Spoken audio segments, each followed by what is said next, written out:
So hello everyone, my name is Akshat and continuing with hashtag DrGViswanathan's challenge. Today I have solved question from breathtaking only.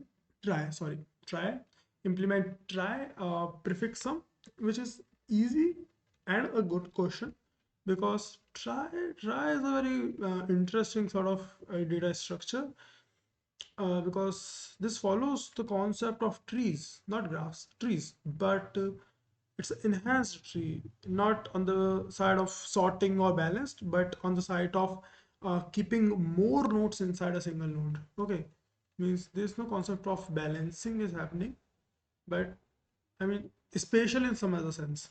Anyways, this is the space and time complexity which I'm going to consider while seeing this.